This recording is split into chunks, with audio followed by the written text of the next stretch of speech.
Chalo. Welcome everyone. So we are going to start with our next topic of chemical thermodynamics, and the topic is enthalpy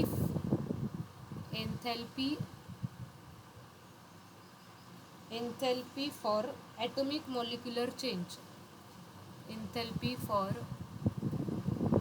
atomic or molecular change.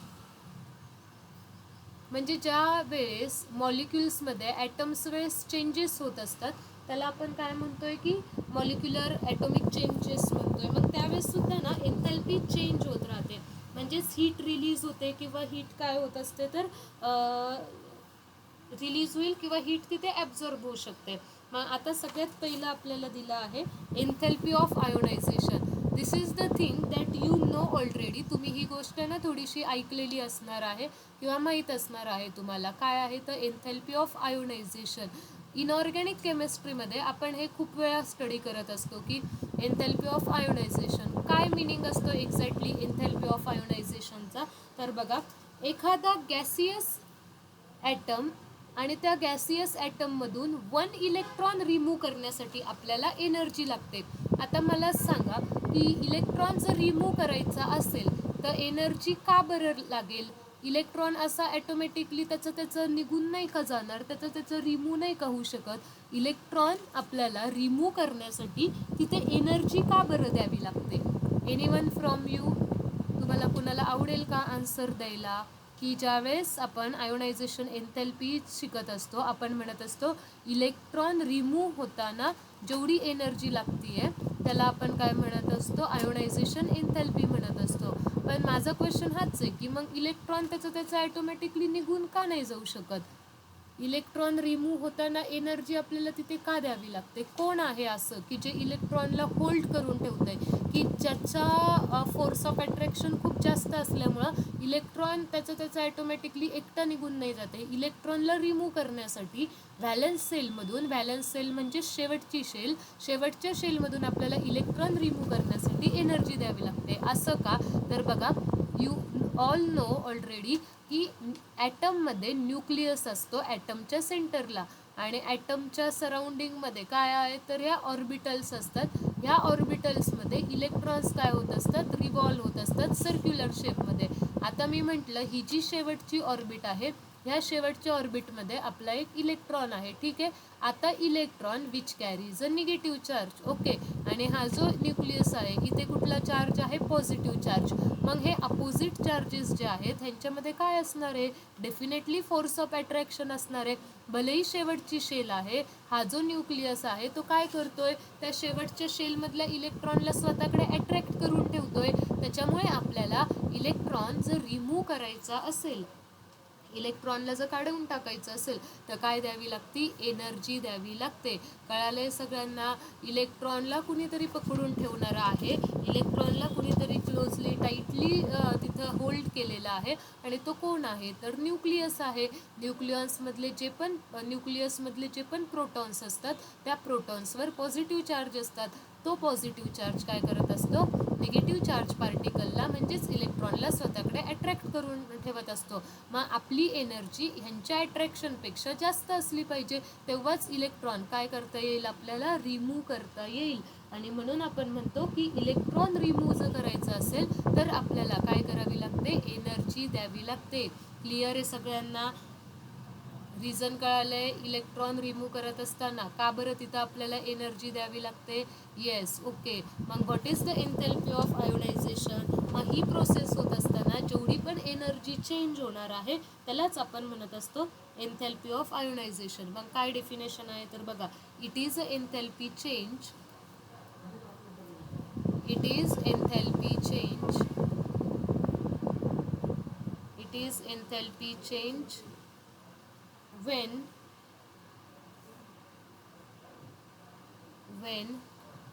removal of electron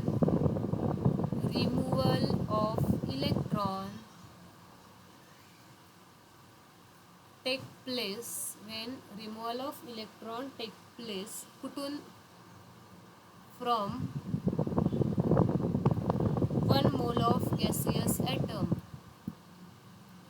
1 mole of gaseous atom, 1 mole of gaseous atom, 1 mole of gaseous atom मधून for example मी घेतलाय sodium which is in a gaseous state. Okay, gaseous स्टेटमध्येच पाहिजे. मग ह्या gaseous स्टेटमधल्या 1 मोल सोडियममधून एक electron जर रिमूव्ह केला तर कुणाला सांगता येईल का कुठला चार्ज तयार होतो? सोडियमवर कुठला चार्ज तयार होईल जर इलेक्ट्रॉन रिमूव्ह केला तर? चलो बताओ. पॉझिटिव्ह. इलेक्ट्रॉन जर रिमूव्ह केला तर बाळांनो कुठला चार्ज येत असतो? आत्ता सोडियम कसा आहे? न्यूट्रल आहे. सोडियमच्या डोक्यावर कुठला चार्ज दिसतोय का? पॉझिटिव्ह निगेटिव्ह नाही दिसत आहे. आता मी काय म्हणतेय, त्या सोडियम मधून जर आपण एक इलेक्ट्रॉन रिमूव्ह केला तर कुठला चार्ज येईल सोडियमवर? पॉझिटिव्ह. Positive, yes. ओके. हां, आता तुम्ही आन्सर देऊ शकता. देऊन बघा बरं. मी माईक ऑफ होता का?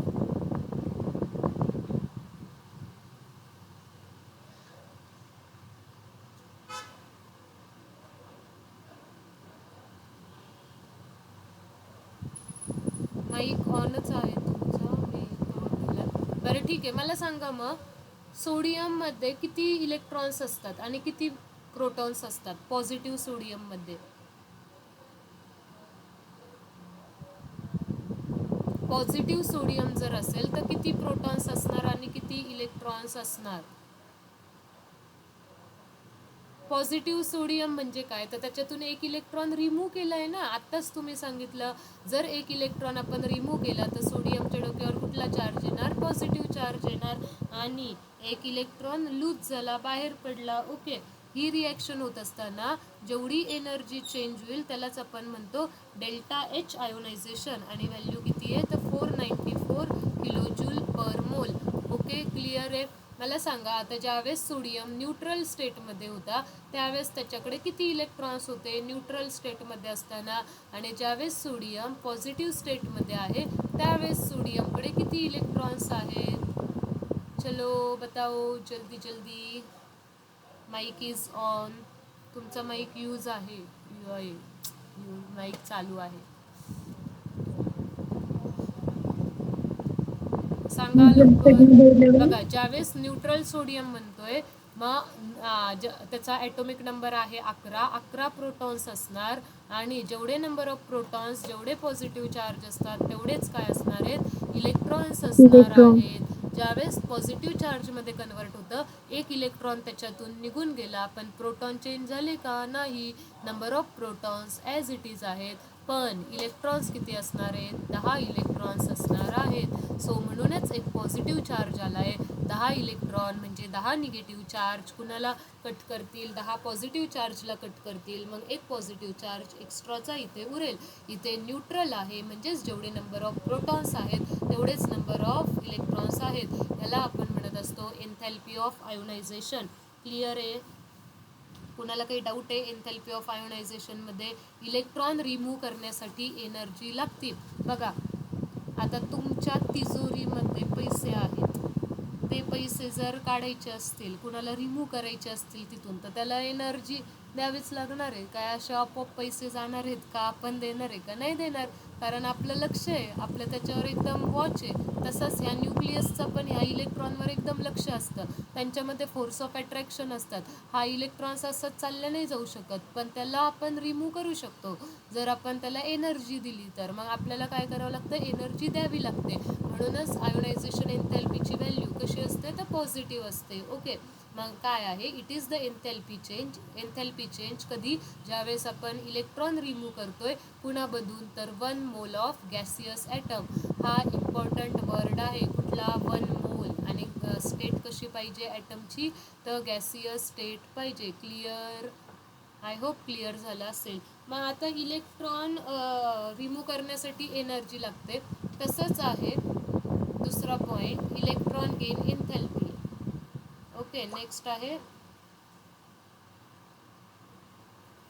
Electron gain enthalpy. Electron gain enthalpy काय आहे बघा. The electron gain enthalpy, on the other hand, gives the enthalpy change. Electron gain enthalpy is the enthalpy change when, नावातच आहे गेन म्हणजे ज्यावेळेस इलेक्ट्रॉन ॲक्सेप्ट केला जातो, इलेक्ट्रॉन घेतला जातो, त्यावेळेस सुद्धा तिथं एनर्जी चेंज होत राहते. So what is the electron gain enthalpy? Electron gain enthalpy is define as, electron gain enthalpy is enthalpy change when 1 mole of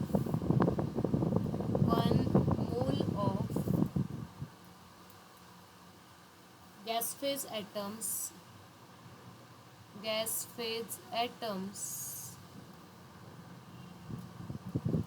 when 1 mole of gas phase atoms accept of an element accept electron from the to form gaseous anion.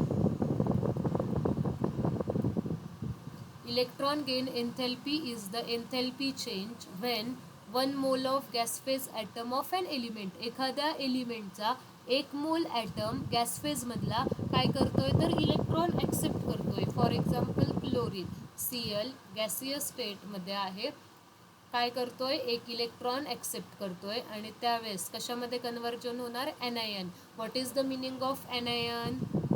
एनायनचा meaning काय असतो? Anion कशाला म्हणायचं? चलो बताओ जल्दी. Negative charge particle. मोठ्याने चला सांगा लवकर. हा, negative charge. Yes correct, very good. Anion म्हणजे काय? Negatively charge particle. सो मग एक इलेक्ट्रॉन ॲक्सेप्ट केल्यावर कुठला चार्ज येणार आहे? निगेटिव्ह चार्ज येणार आहे. Okay, so what is the एन्थॅल्पी? Electron gain एन्थॅल्पी अशा पद्धतीने लिहितात. Delta H easy -349 kilojoule per मोल. ह्याचे युनिट्स पर मोल आहे कारण वी आर टॉकिंग फॉर 1 मोल. 1 मोल असेल तर आपण म्हणतोय प्रत्येक वेळेस डेफिनेशनमध्ये 1 मोल वर्ड आलेला आहे. मग electron gain enthalpy is a enthalpy change. Enthalpy change आहे कधी? When 1 mole of gas phase atoms, gas फेजमधले ॲटम्स काय करतात? ते इलेक्ट्रॉन ॲक्सेप्ट करतात. ते ॲक्सेप्ट इलेक्ट्रॉन आणि कशात कन्वर्ट होतात? ते to form a gaseous ions. Clear आहे? आय होप काही डाऊट नसेल. नेक्स्ट आहे enthalpy of atomisation.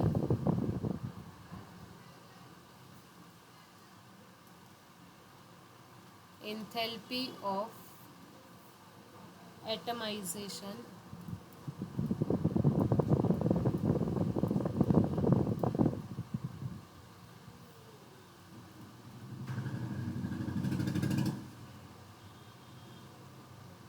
Enthalpy of atomisation. आता बघा, एन्थॅल्पी ऑफ ॲटमायझेशन म्हणजे काय? तर it is a enthalpy change. पण कुठली एन्थॅल्पी चेंज?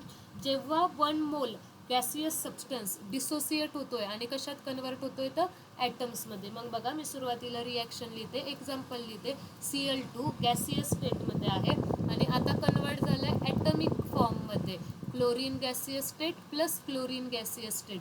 म्हणजेच ही रिॲक्शन होत असताना जेवढी पण एन्थॅल्पी चेंज होईल त्या एन्थॅल्पीला आपण काय म्हणत असतो? Enthalpy of atomisation. कारण बघा ना, सुरुवातीला मॉलिक्युलर फॉर्म होता, आता त्या मॉलिक्युलचं कन्वर्जन कशामध्ये झालंय? तर ॲटममध्ये झालंय. मग ह्याला आपण काय म्हणतो? ॲटमायझेशन. आणि मग इथं जेवढी एन्थॅल्पी चेंज होती त्याला आपण म्हणत असतो एन्थॅल्पी ऑफ ॲटमायझेशन. काय व्हॅल्यू आहे बघा? 242 किलोजूल पर मोल. ठीक आहे. आता हे एक एक्झाम्पल झालं. अजून एखादं एक्झाम्पल बघायचं आहे तुम्हाला. CH4 गॅसियस स्टेटमध्ये आहे. ह्याचं ॲटमायझेशन झालं तर ह्या ॲटममध्ये कन्वर्ट होणार. कुठले कुठले ॲटम्स दिसतात इथं आपल्याला? Carbon and hydrogen. मग एक कार्बन दिसतोय, सो एक कार्बन कुठल्या स्टेटमध्ये असणार? Gaseous state. इम्पॉर्टंट आहे. हायड्रोजन ॲटम पण कुठल्या स्टेटमध्ये, गॅसियस स्टेटमध्ये, किती 4. So what is the delta H atomisation? Delta H atomisation is equal to 1660 kg/mol. ठीक आहे, क्लिअर आहे, कळालं. एखादा मॉलिक्यूल कशात कन्वर्ट होतोय? गॅसियसमध्ये, पण ॲटॉमिक फॉर्ममध्ये. सुरुवातीला इकडे कुठल्या फॉर्ममध्ये येतो? मॉलिक्यूल फॉर्ममध्ये. पण मॉलिक्युलर फॉर्ममधलं कन्वर्जन कशामध्ये होतंय? तर बाळांनो ॲटम्समध्ये कन्वर्जन होतंय. ठीक आहे, त्याला आपण काय म्हणत असतो? Enthalpy of atomisation. हे जसं कन्वर्जन होतं, ह्या कन्वर्जनला आपण म्हणत असतो ॲटम्समध्ये कन्वर्जन होताना जेवढी एन्थॅल्पी चेंज होईल त्याला आपण म्हणतो enthalpy of atomisation. Got it? Clear है सबको? चलो बच्चे पार्टी बताओ. Yes, okay. हां, आता डेफिनेशन तशीच आहे जसं आपण आधीचे डेफिनेशन लिहित आलो तशीच. The एन्थॅल्पी change when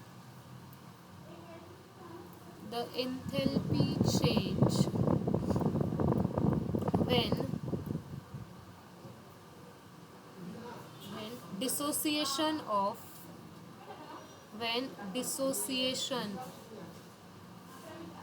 when dissociation of 1 mole of gaseous substance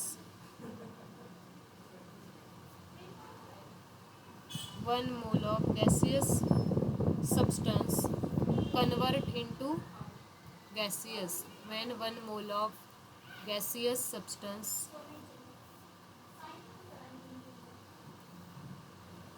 convert into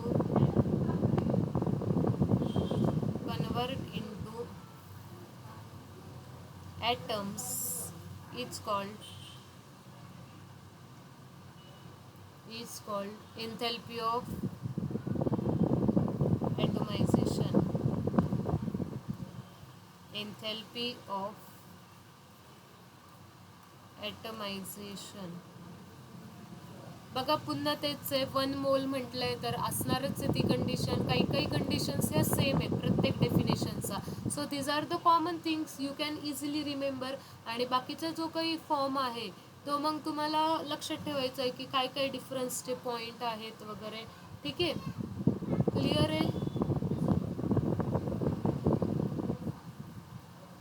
yes, okay okay. चलो फिर नेक्स्ट टॉपिक है हमारा एंथैल्पी ऑफ सॉल्यूशन.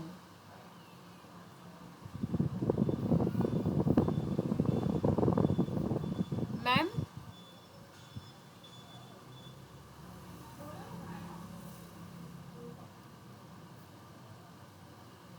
एकच मिनिट.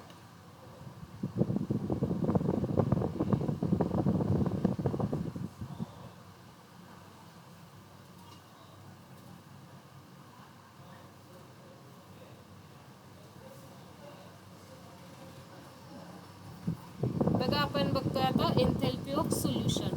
आता सोल्युशन म्हणजे काय? You already know that. कुणाला सांगता येईल का की सोल्युशन म्हणजे काय?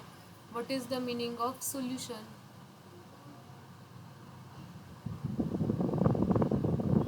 चला सांगा, सोल्युशन म्हणजे काय? नेमकी कशाला सोल्युशन म्हणतात? तुमच्या लाईफमध्ये जे प्रॉब्लेम्स येतात ते त्याच्यावर तुम्ही जे फाइंड आउट करत असतात ते सोल्युशन नाही. आपल्या केमिस्ट्रीमधलं solution. When any substance dissolves in solvent, then the mixture is called as solution. Yes, ठीक आहे. हाँ हा Mixture of solute and solvents. Yes, okay. चलो करेक्ट बताया है आप दोनों ने, अच्छा ट्राय किया आहे, गुड, व्हेरी नाईस. सोल्युशन म्हणजे काय? तर त्यांनी जसं सांगितलं की ज्यावेळेस एखादं सबस्टन्स एखाद्या सॉल्वंटमध्ये डिझॉल्व केलं जातं, पण त्याच्यामध्ये एक वर्ड राहिला की कम्प्लिटली डिझॉल्व झाला पाहिजे. कारण solution is a homogeneous mixture. Solution काय असतं? तर एक होमोजेनियस मिक्सचरचा टाईप आहे. ठीक आहे, मग आता होमोजेनियस मिक्सचर म्हणजे काय? तर युनिफॉर्मली डिझॉल्व होणार आहे. एक आपल्याला सिंगल लेअर दिसली पाहिजे, त्याला आपण काय म्हणतो? मग सोल्युशन म्हणत असतो. Homogeneous mixture of solute and solvent. ठीक आहे, मग सोल्यूट असणार आहे आणि सॉल्वंट असणार आहे. नेक्स्ट क्वेश्चन, सोल्यूट कशाला म्हणतात आणि सॉल्वंट कशाला म्हणतात? चलो बताओ नेक्स्ट क्वेश्चन. सोल्यूट क्या होते हैं? सॉल्वेंट क्या क्या होते हैं? सॉल्वेंट का मीनिंग क्या, सोल्यूट का मीनिंग क्या? बघा, सोल्यूट म्हणजे काय, तर असे सबस्टन्स जे स्मॉल अमाऊंटमध्ये प्रेझेंट असणार आहे, स्मॉल अमाऊंटमध्ये प्रेझेंट असतात. आणि सॉल्वंट जनरली जास्त अमाऊंटमध्ये प्रेझेंट असणार आहे, मोर अमाऊंट असणार आहे सॉल्वंटची. आणि जनरली सोल्यूट कुठले असतात, तर solid. Generally, not always but maximum time. आणि सॉल्वंट कुठलं असणार आहे, तर लिक्विड असणार आहे. मग ज्यावेळेस सोल्यूट आणि सॉल्वंट एकत्र येतील त्यावेळेस त्यांच्यापासून काय तयार होतं आहे, तर सोल्युशन तयार होतं आहे. मग हे सोल्युशन बनवताना काय असतं, तर किती एनर्जी चेंज होती. आता तुम्ही म्हणताल का मॅडम सोल्युशन तयार करताना सुद्धा एनर्जी चेंज होत असते, किती सोपं असतं हे सोल्युशन बनवणं. समजा आम्ही मीठ घेतलं, मीठ पाण्यामध्ये कम्प्लिटली डिझॉल्व झालं, आमचं सोल्युशन तयार आहे. किंवा आम्ही साखर घेतली, साखर पाण्यात पटकन डिझॉल्व केली, सोल्युशन तयार झालं. मग हे सोल्युशन ज्यावेळेस आपण बनवत असतो त्यावेळेस एनर्जी चेंज होत असते. येस, करेक्ट, एनर्जी चेंज होत असते. ठीक आहे, ती आपल्याला आता काही काही डे टू डे लाईफमध्ये आपल्याला ती कळत नाही, पण ज्यावेळेस तुम्ही लॅबमध्ये परफॉर्म करता, जर तुम्ही हा एक्सपेरिमेंट अनुभवला असेल तर तुमच्या लक्षात येईल. जर तुम्ही NaOHचं सोल्युशन बनवताय, ठीक आहे, आणि तुम्ही ह्याच्यामध्ये वॉटर घेतलेलं आहे, आणि वॉटरमध्ये ज्यावेळेस तुम्ही NaOH ॲड करता, NaOH पावडर फॉर्ममध्ये असतं का असं गोल सर्क्युलर गोळ्यांच्या फॉर्ममध्ये असतं, सांगता येईल का कोणाला?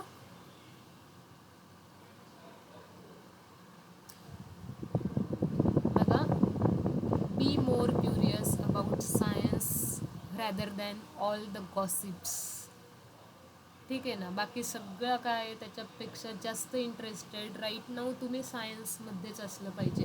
एव्हरी बेसिक थिंग, म्हणजे एवढ्या एवढ्या छोट्याच्या छोट्यातल्या गोष्टीबद्दल पण तुम्हाला क्युरिसिटी आली पाहिजे. आता मी डायरेक्ट टॉपिकला स्टार्ट केलं असतं, एन्थॅल्पी ऑफ सोल्युशन म्हणजे काय, बट मला ती घाई नाही करायची आहे, आपल्याला बेसिकमध्ये पण जायचं आहे. सो मग तुम्ही पण स्टडी करताना किंवा डे टू डे लाईफमध्ये एखादी गोष्ट ऑब्झर्व करताय तर त्याच्या पाठीमागचं सायन्स काय असणार आहे, तर हे समजून घ्यायचा ट्राय करा. So that will help you to more understand the concepts and solve the problems. कारण कधी कधी काय होतं की फक्त आपण हे असे नॉलेज पुस्तकातलं नॉलेज घेतो, पण कधी कधी आपल्याला काही क्वेश्चन्सच्या वेळेस हे बाकीचे छोटे छोटे नॉलेजची पण जरूरत पडत असते. आत्ता नाही, 11-12ला नाही, पण जसं तुम्ही हायर लेवलला जाताल सो तो ॲप्रोच असला पाहिजे की आपल्याला काही काही गोष्टी क्युरिसिटी म्हणून आपण त्या जाणून घेतल्या पाहिजेत. बघा, आता NaOH पावडर फॉर्ममध्ये नसते, ते असे क्रिस्टल्स, असे तिचे सर्क्युलर फॉर्ममध्ये आपण म्हणू शकतो गोळ्या असतात. आणि ज्यावेळेस तुम्ही NaOH काय करता, वॉटरमध्ये डिझॉल्व करताना तो हा जो काचेचा जो बिकर असतो हा थोडासा असा ना गरम झाल्यासारखं वाटतं. म्हणजे तुम्ही त्या बिकरला थोडं जर टच केलं तर तो खूप जास्त गरम नाही, एकदम असा चटका बसेल असं गरम नाही, पण एक वाम कोमट लागत असतो तो आपल्या हाताला वगैरे. म्हणजेच काय, ज्यावेळेस आपण NaOH डिझॉल्व करतोय त्यावेळेस ना एनर्जी रिलीज होतीये. ठीक आहे, मग त्याच्यामुळे आपण काय म्हणत असतो की इथे आपल्याला काय लक्षात येतं की तो जो बिकर येतो गरम झाला आहे, म्हणजेच काहीतरी एनर्जीचा चेंज झालेला असतो. मग आपल्याला तेच शोधायचं आहे की किती सोल्युशनची एन्थॅल्पी असणार आहे. मग ह्यालाच आता आपल्याला स्टडी करायचं आहे. एन्थॅल्पी ऑफ सोल्युशन म्हणजे काय, की ज्यावेळेस तुम्ही एखादा सबस्टन्स डिझॉल्व करताय एखाद्या सॉल्वंटमध्ये, आणि मग डिझॉल्वेशनची जी प्रोसेस चालू असते त्यावेळेस एनर्जी चेंज होत राहते, त्याला आपण म्हणत असतो एन्थॅल्पी ऑफ सोल्युशन. आता आपण डेफिनेशन पण लिहून घेऊयात. डेफिनेशन काय आहे बघा, enthalpy of solution is, एन्थॅल्पी of solution is, एन्थॅल्पी of solution is enthalpy change, enthalpy change in a process, enthalpy change in a process when 1 mole of, when 1 mole of substance, 1 mole of substance is dissolved, is dissolved in specific amount of solvent, in specific amount of solvent, specific amount of solvent. म्हणजेच ज्यावेळेस आपण एखादा 1 मोल substance dissolve करतोय एखाद्या specific amount of सॉल्वंटमध्ये आणि त्यावेळेस जेव्हा जेवढी एन्थॅल्पी चेंज होतीये तिला आपण म्हणत असतो एन्थॅल्पी ऑफ सोल्युशन. आता फॉर एक्झाम्पल मी घेतलंय NaCl सॉलिड स्टेटमध्ये आहे, ओके, प्लस ॲक्वियस म्हणजे H2O. वॉटरमध्ये मी वॉटरमध्ये मिक्स करते, ॲक्वियस लिहिलं, मग काय तयार होणार, NaClचं ॲक्वियस सोल्युशन तयार होणार, ओके. मग हे होत असताना एन्थॅल्पी of solution delta H solution काय आहे, तर एन्थॅल्पी ऑफ सोल्युशन आहे 4 किलोजूल पर मोल. ठीक आहे, म्हणजेच त्यांना बेसिकली काय सांगायचं आहे की ज्यावेळेस आपण सोल्युशन बनवत असतो त्यावेळेस काय तयार होत असते, एन्थॅल्पी चेंज होत असते. आणि सोल्युशन बनवताना इथे पण पुन्हा काय कंडिशन आहे महत्त्वाची, which is the important word, तो आहे 1 मोल. 1 मोल सबस्टन्स आपण डिझॉल्व करतोय एखाद्या स्पेसिफिक अमाऊंट ऑफ सॉल्वंटमध्ये, तेव्हा जेवढी एन्थॅल्पी चेंज होते उसको क्या बोलेंगे, एन्थॅल्पी ऑफ सोल्यूशन.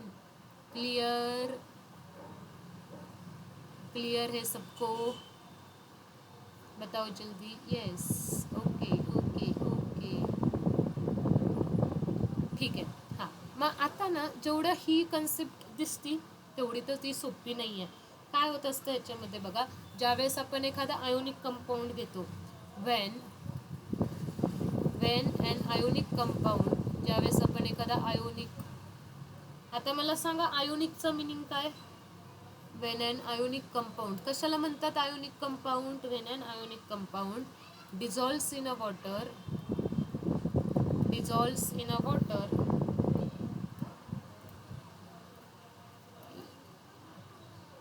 इन 2 स्टेपमध्ये एखादा आयोनिक कंपाऊंड काय होत असतो, डिझॉल्व होत असतो. कुणामध्ये, तर वॉटरमध्ये. मग कुठल्या आहेत त्या 2 स्टेप. पहिली स्टेप काय असते बघा, जे पण आयन्स आहेत ना ते आयन्स सेपरेट होतात त्यांच्या मॉलिक्यूलपासून.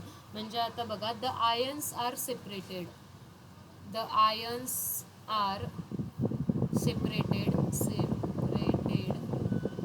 फ्रॉम मॉलिक्यूलपासून आयन्समध्ये कन्व्हर्जन होतं फ्रॉम द मॉलिक्यूल.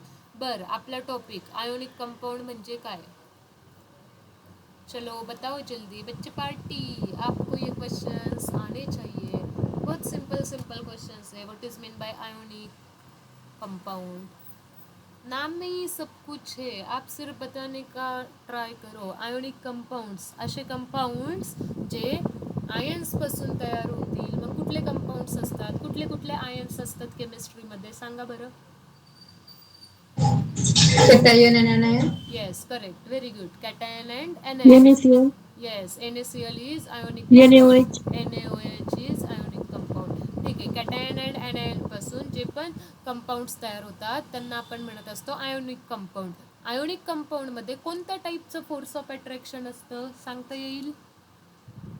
चार्जेस मधलं फोर्स ऑफ अट्रॅक्शन असतं, एक positive charge, Electrostatic force. Yes, correct, very good. काय असतं तर इलेक्ट्रोस्टॅटिक फोर्स असतं. कारण चार्जेसमधलं जे फोर्स ऑफ अट्रॅक्शन असणार आहे, अपोजिट चार्जेसमधलं फोर्स ऑफ अट्रॅक्शनला आपण म्हणत असतो electrostatic force of attraction. So cation anions that is electrostatic force of अट्रॅक्शननी जे पण कंपाऊंड्स तयार होतात त्यांना आपण म्हणत असतो आयोनिक कंपाऊंड्स. मग आता पहिल्यांदा हे आयन्स काय होतात, त्या कंपाऊंडमधून त्या मॉलिक्यूलपासून सेपरेट होतात. फॉर एक्झाम्पल आपण घेतलंय MX, हा एक सॉलिड आहे, ह्याच्यापासून आधी आयन्स तयार झाले. M+ कुठल्या स्टेटमध्ये, तर गॅसियस स्टेटमध्ये, प्लस X- कुठल्या स्टेटमध्ये, तर गॅसियस स्टेटमध्ये. म्हणजेच पहिल्यांदा काय फॉर्म झाले, आयन्स फॉर्म झाले. आणि ह्या स्टेपला जी एन्थॅल्पी चेंज होती तिला आपण म्हणत असतो लॅटिस एन्थॅल्पी. म्हणजेच आपल्याला जे सोल्युशन असं तयार झालेलं दिसतं, आधी त्या सोल्यूटचे काय होतात, हा जो सोल्यूट असतो, आता इथं NaCl घेतला आहे, त्या NaClचं आधी कशात कन्व्हर्जन होत असतं, तर आयन्समध्ये कन्व्हर्जन होत असतं. तो जो सॉलिड आहे त्या सॉलिडला ब्रेक करावं लागणार आहे.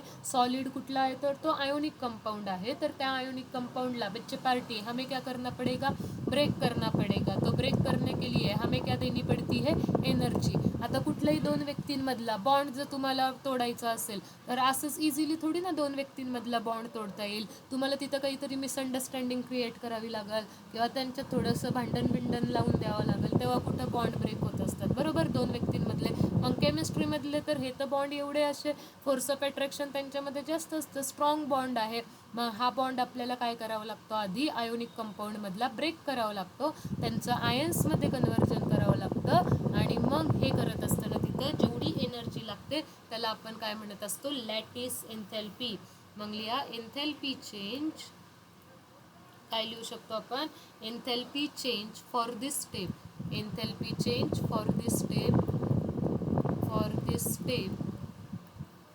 Is crystal lattice enthalpy, crystal lattice एन्थॅल्पी. आता हे नाव थोडंसं वेगळं आहे, आय कॅन अंडरस्टँड. तुम्ही म्हणताल हे मध्येच काय आलं, क्रिस्टल लॅटिस एन्थॅल्पी कसं डिनोट करणार, DLH असं, विच इज ऑलवेज पॉझिटिव्ह. आता सिम्पल भाषेत सांगायचं तर सॉलिड आहे, बरोबर, NaCl सॉलिड आहे, तो सॉलिड मॉलिक्यूल आहे. त्या सॉलिड मॉलिक्यूलला तर आपल्याला ब्रेक करावं लागेल, तेव्हा कुठं आयन्समध्ये ते कन्वर्ट होतील, एक कॅटायन एक ॲनायन तयार होईल, कारण ऑलरेडी ते अपोजिट चार्जेस आहेत, त्यांच्यामध्ये फोर्स ऑफ अट्रॅक्शन आहे, पण त्यांना आधी आपल्याला आयन्समध्ये कन्वर्ट करावं लागतं, तेव्हा कुठं जाऊन सोल्युशन तयार होत असतं. म्हणून बघा ना, काही काही सोल्युशन्स असे इमिजिएटली तयार होतात. म्हणजे तुम्ही ऑब्झर्व केलं असेल की NaCl किंवा मीठ घ्या किंवा मग शुगर घ्या, हे असे इमिजिएटली वॉटरमध्ये ना डिझॉल्व्ह होऊन जातात.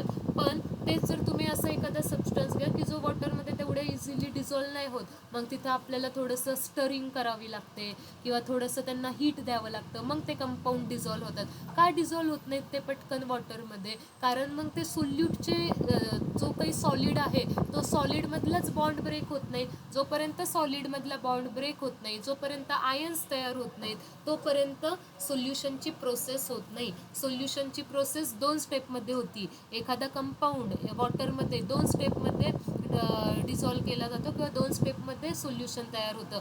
मग पहिल्या स्टेपमध्ये काय होत असतं, तर आयन्स तयार होत असतात. मग आयन्स तयार होण्यासाठी जेवढी एनर्जी द्यावी लागणार आहे त्याला आपण काय म्हणत असतो, lattice enthalpy, crystal lattice enthalpy. सॉलिडचा बॉन्ड ब्रेक करून आपल्याला काय तयार करायचे, तर आयन्स तयार करायचे. आणि ही जी क्रिस्टल लॅटिस एन्थॅल्पी आहे विच इज ऑलवेज पॉझिटिव्ह, काय लिहिलं आपण, which is always positive. Crystal lattice एन्थॅल्पी कशी असणार आहे मग बच्चे पार्टी, हमेशा पॉझिटिव्ह रहेगी. क्लिअर, पहिली स्टेप कळाली आहे सगळ्यांना, सोल्युशन बनवायची. येस, कहाँ गए बाकी बच्चे,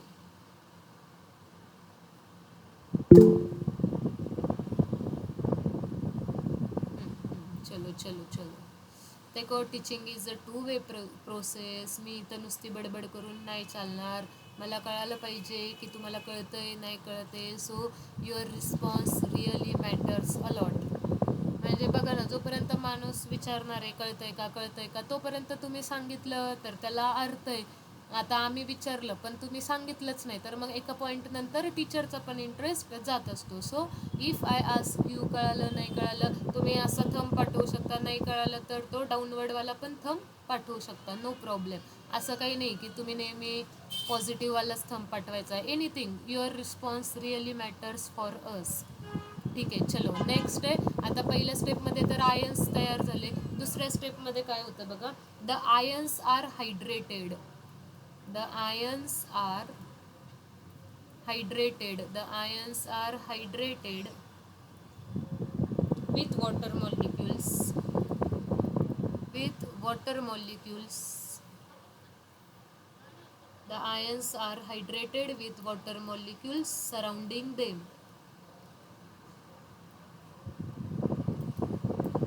म्हणजे ह्याचं काय मिनिंग आहे की वॉटर मॉलिक्युल्स ने hydrated water molecules surrounding them, ions are hydrated, म्हणजे ह्या आयन्सच्या भोवती ना वॉटर मॉलिक्यूल लगेच घोळका घालतात. जसं आयन्स तयार झालं तसे ह्या आयन्सच्या सभोवताली सराउंडिंगमध्ये वॉटर मॉलिक्युल्स येतात आणि मग आता तो जो आयन आहे, तो जो कंपाऊंड आहे, तो डिझॉल्व्ह होतो. ह्याला आपण म्हणत असतो हायड्रेशन.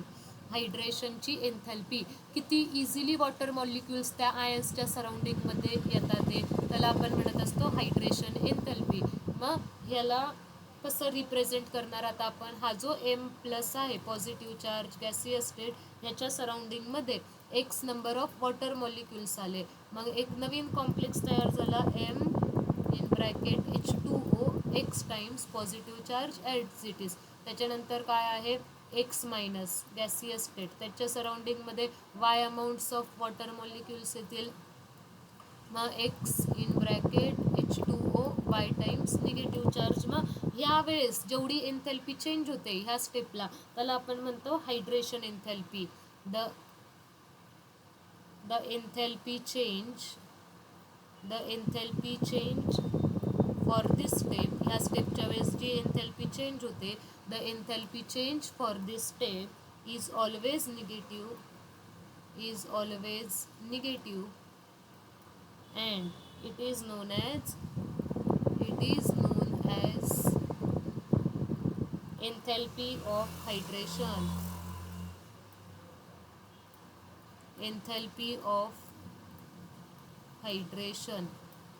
ठीक आहे.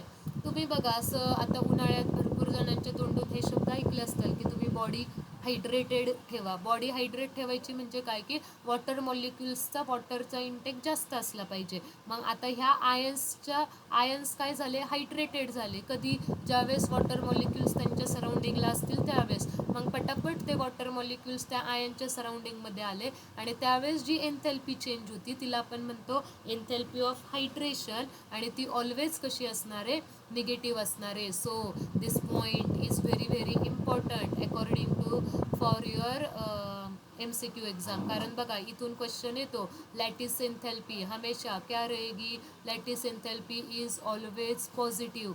आणि नेक्स्ट काय विचारलं जाऊ शकतं हायड्रेशनची एन्थॅल्पी कशी असणार आहे तुमची. सो एन्थॅल्पी ऑफ हायड्रेशन नेहमी कशी असणार आहे निगेटिव्ह असणार आहे. सो सेंटेन्स बेस्ड क्वेश्चन पण आहेत आणि ज्यावेळेस प्रॉब्लेम सॉल्व्ह करायचे असतात त्यावेळेस आपल्याला कळालं पाहिजे मग हायड्रेशन एन्थॅल्पीचं आन्सर घेताना नेहमी ते निगेटिव्ह घ्यायचं आहे, लॅटिस एन्थॅल्पीचा आन्सर कन्सिडर करताना ते पॉझिटिव्ह घ्यायचं आहे. सो ह्यांचे सायन्स तुम्हाला माहीत पाहिजे.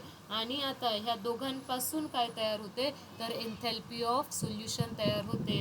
So what is the next lines, the enthalpy of solution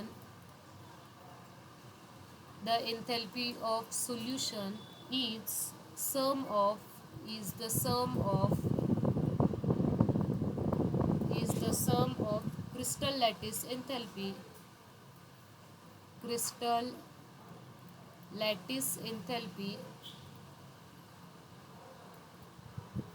and enthalpy of hydration.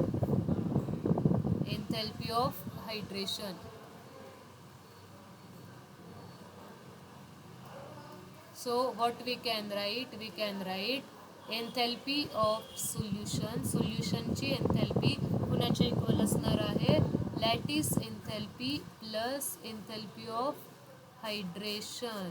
Okay clear आहे. ह्या दोन स्टेपमध्ये सोल्युशन तयार होत आहे. सोल्युशन काय असं अचानक तयार होतं का नाही, आधी त्या सोल्यूट मॉलिक्यूलला काय करावं लागणार आहे आयन्समध्ये कन्वर्ट व्हावं लागणार आहे, त्या सोल्यूटला आधी ब्रेकडाऊन व्हावं लागणार आहे, त्याचा जो सॉलिड आयोनिक बॉन्ड आहे तो बॉन्ड ब्रेक करावा लागेल आणि मग दुसऱ्या स्टेपला लगेच इमिजिएटली काय होतं वॉटर मॉलिक्युल्स त्याच्या सराउंडिंगमध्ये येतात आणि मग त्याच्यापासून काय तयार होते एन्थॅल्पी ऑफ सोल्युशन तयार होते. देखो बच्चे पार्टी, एन्थॅल्पी ऑफ सोल्युशनचा answer can be positive can be negative. Answer हे पॉझिटिव्ह पण येऊ शकतं किंवा निगेटिव्ह पण असू शकतं. जर एन्थॅल्पी ऑफ सोल्युशनचा आन्सर निगेटिव्ह आलं म्हणजेच ते सोल्युशन बनवताना हीट रिलीज झाली म्हणजेच तिथं हीट बाहेर पडती आहे. आणि एन्थॅल्पी ऑफ सोल्युशनचा आन्सर जर पॉझिटिव्ह आलं तर इट मीन्स ते सोल्युशन बनवण्यासाठी तुम्हाला हीट द्यावी लागणार आहे, ती एंडोथर्मिक प्रोसेस आहे. Okay this can be positive this can be negative. No need to म्हणजे असं काही फिक्स काही नाही आहे, फिक्स डोक्यात ठेवायची गरज नाही. Enthalpy of solution positive negative दोन्ही असू शकते. But lattice enthalpy always positive and hydration enthalpy always negative. ठीक है क्लियर है, किसी को कुछ डाउट इसमें एन्थैल्पी ऑफ सॉल्यूशन ये पॉइंट क्लियर हो गया सबको. चलो बताओ. येस वैष्णवीला कळालंय, Anjali yes okay okay okay okay okay, ठीक आहे, चलो. सो देखो, आता त्यांनी सांगितलं आहे बघा, for a NaCl example, for NaCl lattice enthalpy delta HL is equal to काय व्हॅल्यू दिली, 790 किलोजूल पर मोल, ठीक आहे. And hydration enthalpy delta H hydration is equal to काय दिली, -786 किलोजूल. आता ह्या क्वेश्चनमध्ये ऑलरेडी त्यांनी साईन दिले, त्याच्यामुळं काही विषयच नाही. आणि विचारलं आहे एन्थॅल्पी ऑफ सोल्युशन, सोल्युशनची एन्थॅल्पी फाइंड आउट करा. पण जर त्यांनी असं रायटिंगमध्ये दिलं असेल की लॅटिस एन्थॅल्पी एवढी एवढी आहे, हायड्रेशन एन्थॅल्पी एवढी एवढी आहे, तर त्या टाईमला तुम्हाला हे माहीत पाहिजे की लॅटिस एन्थॅल्पी जेवढी दिली आहे ती व्हॅल्यू तिची पॉझिटिव्ह घ्यायची असते, आणि हायड्रेशन एन्थॅल्पीची जी व्हॅल्यू दिली आहे ती मग निगेटिव्हमध्ये घ्यायची असते. आता हा क्वेश्चन फार सिम्पल आहे, ह्याच्यात ऑलरेडी तुम्हाला सांगितलेलं आहे. सो एन्थॅल्पी ऑफ सोल्युशन असंही लिहू शकतात, असंही लिहू शकतात, दोघांचं मिनिंग सेमच आहे. Enthalpy of solution is equal to lattice enthalpy plus हायड्रेशनची enthalpy. So just you have to put the value 790 minus 786. So answer काय येणार, 4 युनिट किलोजूल पर मोल, ठीक आहे. ठीक है, क्लियर, किसी को कुछ डाउट?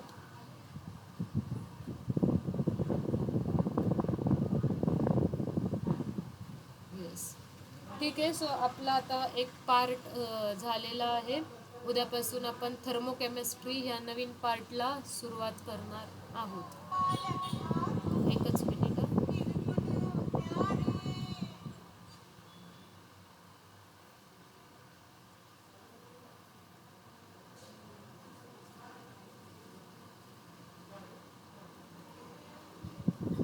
ठीक आहे, कुणाला काही डाऊट्स आहेत का आजच्या लेक्चरमध्ये? Enthalpy of vaporisation, enthalpy of atomisation सगळ्यांना क्लिअर झालं असेल. सो नेक्स्ट टॉपिक आपला थर्मोकेमिस्ट्री आहे, तो आपल्याला उद्या स्टार्ट करावा लागेल, कारण एक कम्प्लीट न्यू टॉपिक आहे. So I will start from tomorrow. 1-2 मिनटं तुमची अटेंडन्स होती आहे.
ठीक आहे, वी कॅन, ठीक आहे, थांबूयात आपण. तुमचं नेक्स्ट लेक्चर लगेच चालू होईल. अटेंडन्स झाली आहे.